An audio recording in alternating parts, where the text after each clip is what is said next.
ताश की गेम में मंजा हुआ प्लेयर जानता है कि कब कौन से पत्ते खोलने हैं, वैसे ही महाराजा फिल्म के डायरेक्टर निथिलन स्वामीनाथन अच्छी तरह से जानते हैं कि ऑडियंस को कौन सी चीज कब रिवील करनी है। और इसका सबसे अच्छा एग्जांपल है ये सीन, जहां स्टार्टिंग के इस फ्लैशबैक वाले सीन में महाराजा के हाथ से ये माँ और बच्ची की स्टैचू गिर जाती है और टूट जाती है, लेकिन यहाँ सिर्फ माँ की स्टैचू पूरी तरह से टूटी हुई दिखाई है और बच्ची की स्टैचू वाला पार्ट इंटैक्ट रहता है। और फिर हमें डायरेक्टर रिवील करते हैं कि उस एक्सीडेंट में महाराजा की वाइफ मर गई, लेकिन उसकी बच्ची यानी ये ज्योति जिंदा बच गई। और फिर हमें लगता है कि इसी चीज को यहाँ स्टैचू की हेल्प से इंडिकेट किया है, लेकिन बात यहाँ खत्म नहीं होती। क्लाइमैक्स में जब यही सीन फिर से डायरेक्टर साहब दिखाते हैं, वो फिर एक बार दिखाते हैं कि स्टैचू के गिरने के बाद ये माँ वाला पार्ट टूटता है, लेकिन ये सीन यही लास्ट टाइम की तरह कट नहीं होता, वो कंटिन्यू होता है और हमें दिखाया जाता है कि तभी वो बच्ची वाला पार्ट भी टूट के बिखर गया था। और फिर हमें ये रिवील किया जाता है कि एक्सीडेंट में महाराजा की वाइफ के साथ साथ उसकी बच्ची भी मर गई थी और ये ज्योति तो सेल्वम की बेटी है। देखा डायरेक्टर ने हमारे साथ कैसे खेला है। डायरेक्टर हमें बोल रहे हैं कि भाई महाराजा की बेटी पहले ही मरी थी, वो बच्ची वाला स्टैचू का पार्ट भी पहले से ही टूटा था, लेकिन मैं ये अब यहाँ एंड में रिवील कर रहा हूँ। डायरेक्टर को जब जो चीज रिवील करनी है तब वहाँ वो रिवील करते हैं। यहाँ सिर्फ इस सीन को 2 सेकंड पहले कट करके उन्होंने ये कर दिया। इस टेक्निक का आगे भी बहुत ही इफेक्टिवली यूज किया है। फिल्म में ऐसा दिखाया है कि ज्योति महाराजा को बहुत सारे वीडियो मैसेजेस करती है, लेकिन वो उनका रिप्लाई नहीं करता, क्योंकि डायरेक्टर साहब को ये रिवील नहीं करना था कि उसकी बेटी स्पोर्ट्स कैंप गई हुई टाइमलाइन और ये प्रेजेंट वाली टाइमलाइन अलग है। और तब लक्ष्मी की चोरी हुई थी, ये बात उसे ज्योति से छुपानी थी, इसीलिए वो ज्योति को रिप्लाई नहीं करता, ऐसा हमें दिखाया गया। लेकिन जब ये रिवील होता है, सवाल उठता है कि उसकी बेटी तो एक हफ्ते पहले कैंप गई थी और तब लक्ष्मी घर में ही थी, तो महाराजा ने उसकी फोटो ज्योति को क्यों नहीं भेजी। तो यहाँ पे भी डायरेक्टर साहब ने अगेन कहां, कब और कितना रिवील करना है, इस पावर का यूज किया है। मे बी महाराजा ने उस टाइम रिप्लाई किया भी हो और हमें वो जानबूझकर नहीं दिखाया हो। अब मैं ये ऐसे ही नहीं बोल रहा, इसका भी प्रूफ है हमारे पास। फिल्म में ज्योति महाराजा को टोटल 2 वीडियो मैसेजेस और 1 ऑडियो मैसेज यानी टोटल 3 मैसेज भेजती है। उसमें से फर्स्ट वाले मैसेज में ज्योति लक्ष्मी की फोटो भेजो बोलती है, फिर यहाँ सेकंड मैसेज में वो बोलती है, ये वीडियो देखते ही मुझे कॉल करो पापा, कल ही मैंने 2 बार फोन किया, तुमने उठाया नहीं, कहाँ हो तुम? लक्ष्मी की फोटो मांगी थी, वो भी नहीं भेजी। यहाँ अगर आप नोटिस करोगे तो ये मैसेज था 43 सेकंड्स का और थर्ड ऑडियो मैसेज के टाइम हमें जो ज्योति का लास्ट मैसेज दिखता है उसका टाइमिंग था 7 सेकंड्स। अरे ये ऐसा कैसे हो गया? वो वीडियो तो 43 सेकंड्स का था ना। मतलब यस, एक्चुअल में ऐसा हुआ था कि ज्योति इस 43 सेकंड के मैसेज में महाराजा से लक्ष्मी का फोटो भेजने बोलती है। ये वीडियो देखते ही मुझे कॉल करो पापा, कहाँ हो तुम? लक्ष्मी की फोटो मांगी थी, वो भी नहीं भेजी।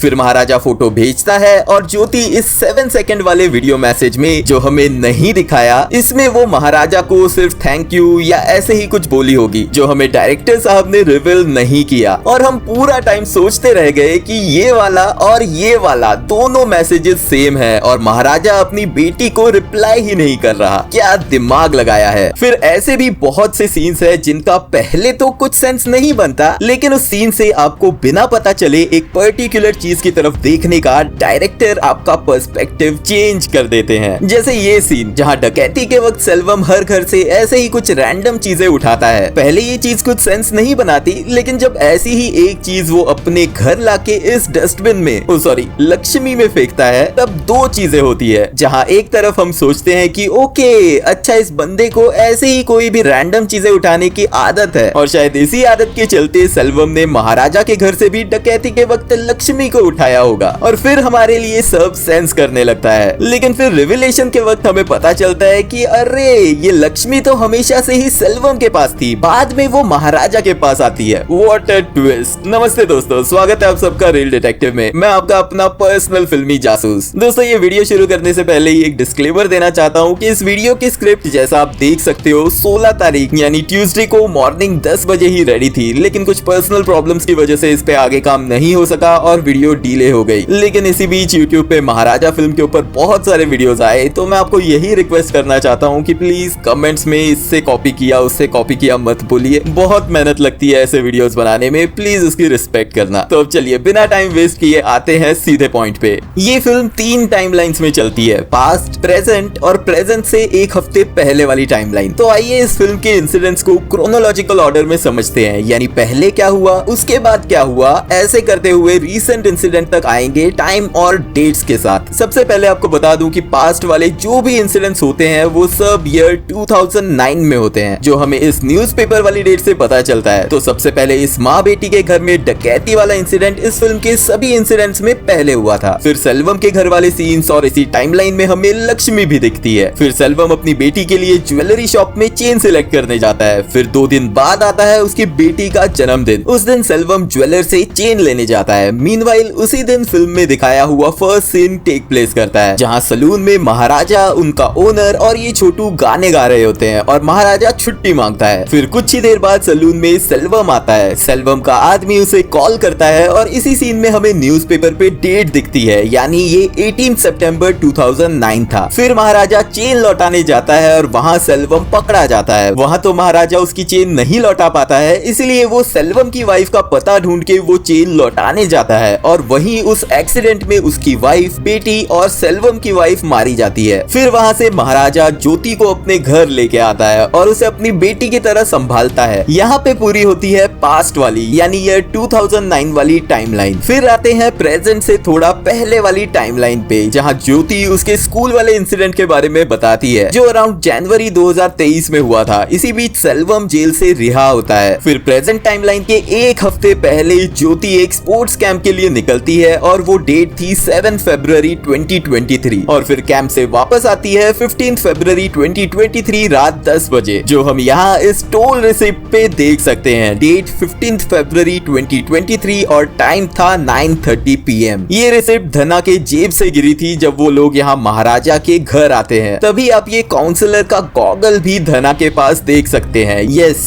धना, नल्ला शिवा और सेल्वम तीनों इस काउंसलर की फॉर्च्यूनर से ही महाराजा को मारने के लिए उसके घर आते हैं। वो आते तो है महाराजा को मारने, लेकिन उसकी बेटी बीच में आती है और उसके साथ बुरा होता है। फिर बेटी का शूज लेके आने की वजह से महाराजा लेट होता है, तब तक वो तीनों निकल जाते हैं। फिर महाराजा अपनी बेटी को हॉस्पिटल में एडमिट करता है और घर आके गुस्से में खुद को ही जख्मी करता है। फिर होश में आने के बाद उसे उसके सामने ही फॉर्च्यूनर की टोल रिसिप्ट मिलती है, जिससे हमलावर इसी गाड़ी से आए होंगे ऐसा उसे अंदाजा आता है। फिर वही कंफर्म करने के लिए महाराजा गाड़ी के ओनर से मिलने उस बार में जाता है। फिर निकल ही रहा होता है तब धना वहां आता है और महाराजा को पता चलता है कि धना उन तीनों लोगों में से एक है। वो धना का पीछा करता है, उसे मारता है, लेकिन उससे पहले धना इस मैटर में एक पुलिस वाला भी इन्वॉल्व है बताता है। फिर महाराजा उस पुलिस वाले को ढूंढने के लिए पुलिस स्टेशन में लक्ष्मी की चोरी की कंप्लेंट करता है और उस पुलिस स्टेशन में उस पुलिस वाले की तलाश स्टार्ट करता है। ये अब बहुत लोगों ने नोटिस किया होगा कि महाराजा उस पुलिस स्टेशन में से हर एक पुलिस वाले के नाम की लिस्ट बनाता है और सबकी पीठ पे वो कान चेक करता है।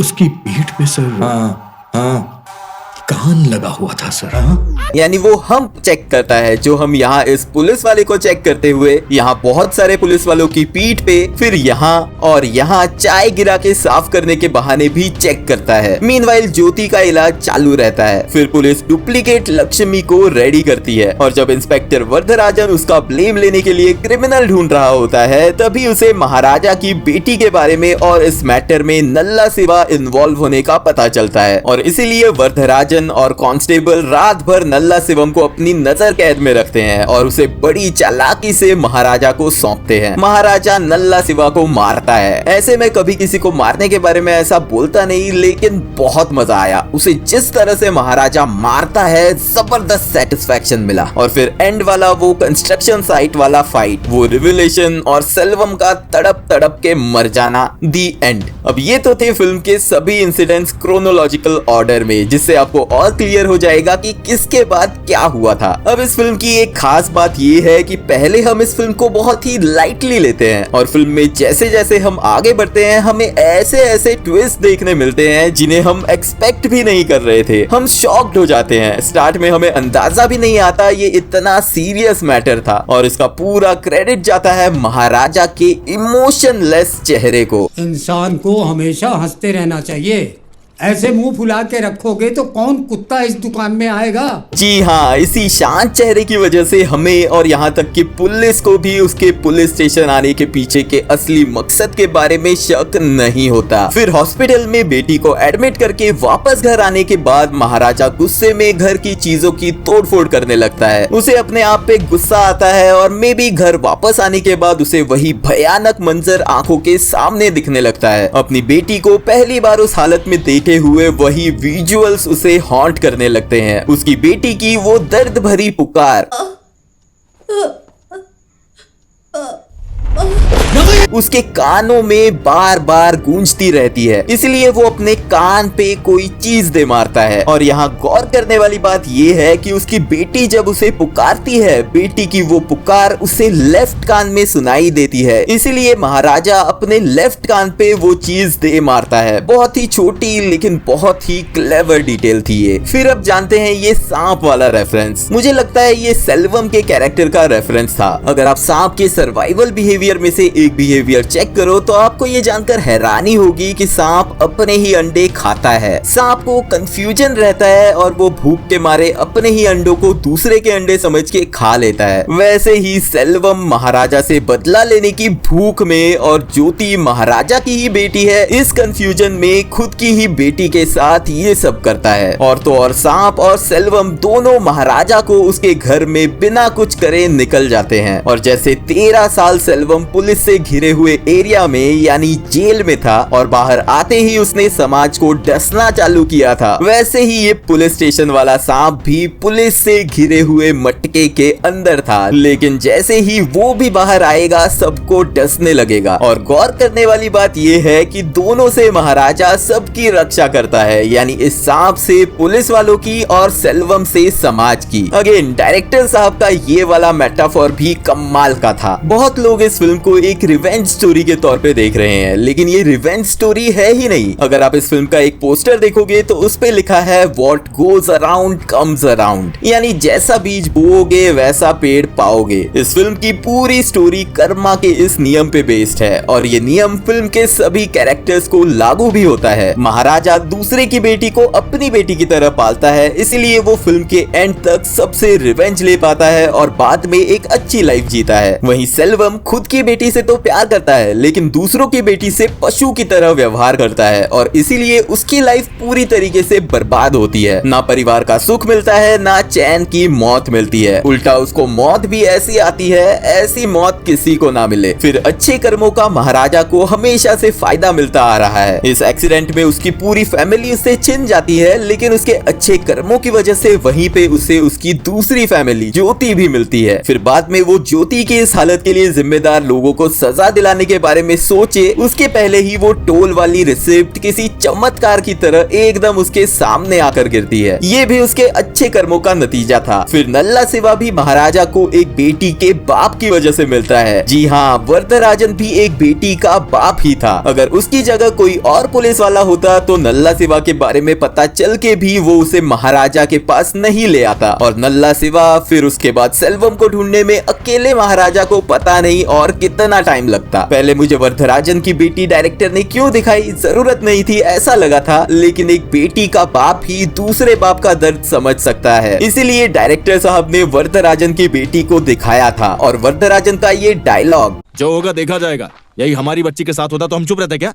काट देना चाहिए। सही कहा आपने। फिर नल्ला सिवा भी कर्मा के इसी नियम का शिकार होता है। उसका तो इस मैटर से कोई कनेक्शन ही नहीं था, लेकिन उस बर्तन की दुकान में वो अपनी वाइफ के साथ होना, फिर उसी टाइम पे कांस्टेबल का उस दुकान के आदमी से झगड़ा करना, फिर जाने अनजाने इस मैटर में हेल्प करने के लिए खुद से ही तैयार होना और अंततः इस मैटर में फंस के मर जाना, ये सब कर्मा का ही खेल था। इसलिए what goes around comes around ये टैगलाइन इस फिल्म को एकदम सूट करती है। फिर हम देखते हैं जब भी महाराजा चोरी वाली स्टोरी पुलिस वालों को बताता है उसके पहले बहुत टाइम तक पानी पीता है। उसका एक्चुअल रीजन ये था कि वो हर बार थोड़ा टाइम बाय करता है ताकि वो खुद को समेट के काम एंड कंपोज्ड रह सके और स्टोरी बताते हुए इमोशनल ना हो। लेकिन लास्ट टाइम पूरी स्टोरी बताते हुए वो इमोशनल हो जाता है और उसका सच बाहर आता है। एक बात तो समझ गया हूं, तुम कूड़े के डब्बे के लिए तो नहीं आए हो। फिर महाराजा धना की मुंडी उड़ा के उसे मार देता है और बोलता है कि जैसे तेरा सर काटा है वैसे ही उसका भी काटूंगा। पुलिस स्टेशन जाऊंगा, जैसे जैसे तेरा सर काटा है वैसे उसका भी काट दूंगा।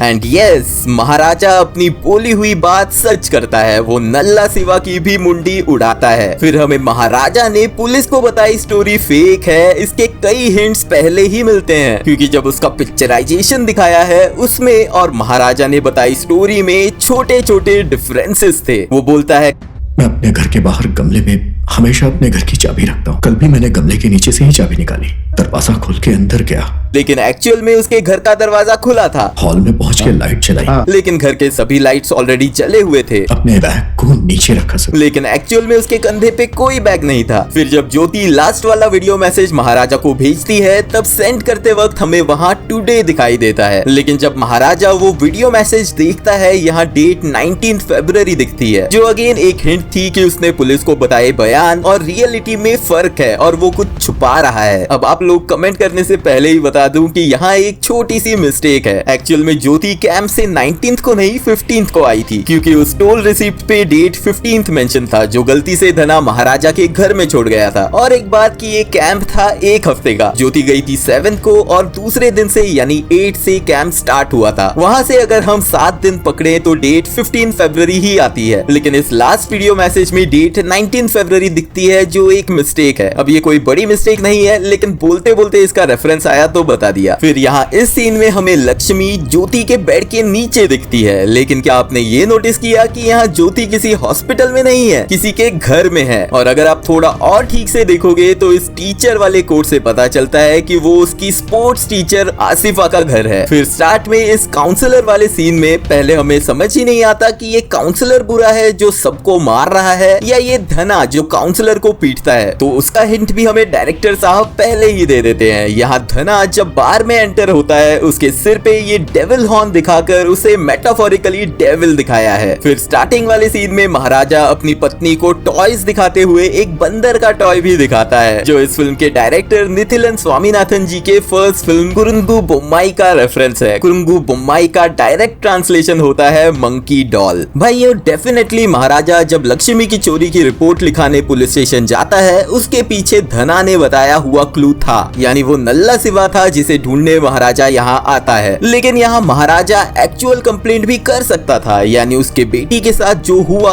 उसका ही एफआईआर कर सकता था, लेकिन वो नहीं करता। उसके 3 रीजंस थे। नंबर 1, पूछताछ के वक्त और फिर जब मुकदमा चलता तब उसकी बेटी को बहुत तकलीफों से गुजरना पड़ता, वो उसे नहीं चाहिए था। नंबर 2, अगर वो कंप्लेंट के वक्त सस्पेक्ट्स में एक पुलिस वाला है बताता तो एक तो वो पुलिस वाला यानी नल्ला सिवा सतर्क होता और मे बी अंडरग्राउंड भी हो सकता था और बाकी पुलिस वाले उसे बचाने में जुट जाते, इसका महाराजा को डर था। फिर तीसरा और सबसे लास्ट, और मुझे ये वाला रीजन ज्यादा सही लगता है कि उसे उन तीनों को खुद के हाथों से मारना था। लेकिन यहाँ लक्ष्मी की चोरी की रिपोर्ट में एक सिनेमैटिक मेटाफोर भी था, महाराजा का ये डायलॉग,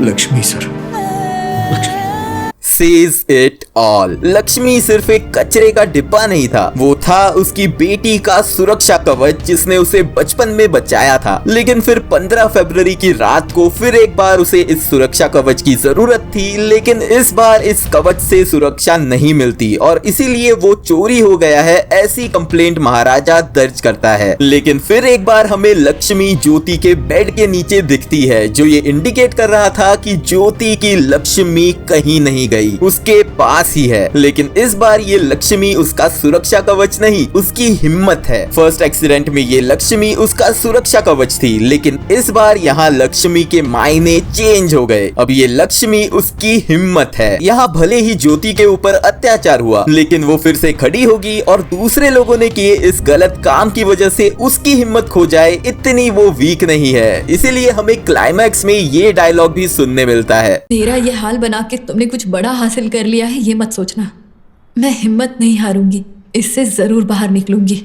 एंड यस, ज्योति की लक्ष्मी उसी के पास है, कहीं नहीं गई। What a film, what an ending. तो दोस्तों, आज के वीडियो में बस इतना ही। आई होप ये वीडियो आपने एंजॉय किया होगा। अगर हाँ तो please like and share the video and subscribe to our channel. Thank you और मिलते हैं नेक्स्ट वीडियो में।